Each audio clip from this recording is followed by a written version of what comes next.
പതിറ്റാണ്ടായി വടക്കാഞ്ചേരിയുടെ കന്നഡ വ്യാപാര രംഗത്ത് വിശ്വസ്ത സേവന പാരമ്പര്യമുള്ള ജോൺസൺ കന്നഡ വ്യാപാരം ഇപ്പോൾ ആധുനിക രീതിയിൽ നവീകരിച്ച ഷോറൂമിൽ തിങ്കൾ വെള്ളി ദിവസങ്ങളിൽ രാവിലെ 10 മണി മുതൽ ഉച്ചയ്ക്ക് 1 മണി വരെ കണ്ണ് ഡോക്ടറുടെ പരിശോധന, ഡ്രൈവിംഗ് ലൈസൻസിനായുള്ള സർട്ടിഫിക്കറ്റുകൾ, വിദ്യാർത്ഥികൾക്ക് ആവശ്യമായ ആന്റി ഗ്ലെയർ ബ്ലൂ കട്ട് ലെൻസുകൾ കുറഞ്ഞ വിലയിൽ, ദിവസവും രാവിലെ 9 മണി മുതൽ രാത്രി 8 മണി വരെ ക്വാളിഫൈഡ് ഒപ്റ്റോമെട്രിസ്റ്റിന്റെ സേവനം, എല്ലാവിധ ബ്രാൻഡഡ് ഫ്രെയിമുകൾ, ലെൻസുകൾ എന്നിവ കുറഞ്ഞ നിരക്കിൽ.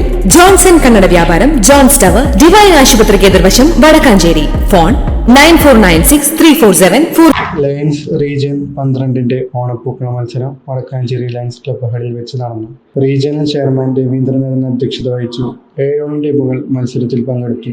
Vadakkanchery Lions club president AP Johnson, secretary Wilson Kunnampally എന്നിവർ മത്സരങ്ങൾക്ക് നേതൃത്വം നൽകി. ഞങ്ങളുടെ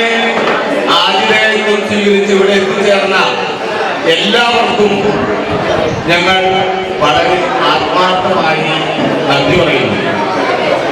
ഞങ്ങളെ സംബന്ധിച്ചിടത്തോളം ജൂലൈ മാസം മുതൽ തന്നെ വളരെ നല്ല രീതിയിൽ സേവന പ്രവർത്തനങ്ങൾ നടത്തിക്കൊണ്ടിരിക്കുകയാണ്. ഞങ്ങൾ വിവിധ തരം പ്രോജക്റ്റുകൾ നടത്തി ഞങ്ങൾക്ക് ഈ അവസരത്തിൽ നിങ്ങളെ അറിയിക്കാനായിട്ട് ഒരു സന്തോഷ വാർത്തയുണ്ട്.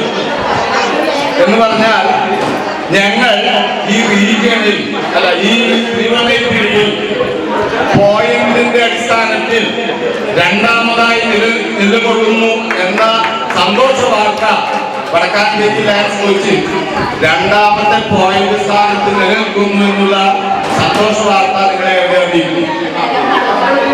ഞങ്ങള് അതുപോലെ ഈ കൂടുതൽ നീട്ടുന്നില്ല. Zone 2 chairperson NA Naseer, area chairperson Fousiya Naseer, zone 1 Shaju Thomas, central Lions club president Manikandan K, Thrithala Lions club president Sajith Panicker, Maruvoor Lions club president KK Mohan, Shoranur Lions club president Radha Venugopal, Erumapetty Lions club president colonel doctor Regina, Machad Lions club president Rojas Alappat, Vadakkanchery Lions club അംഗങ്ങളായ CA Sankarankutty, Unni Vadakkanchery എന്നിവർ പ്രസംഗിച്ചു.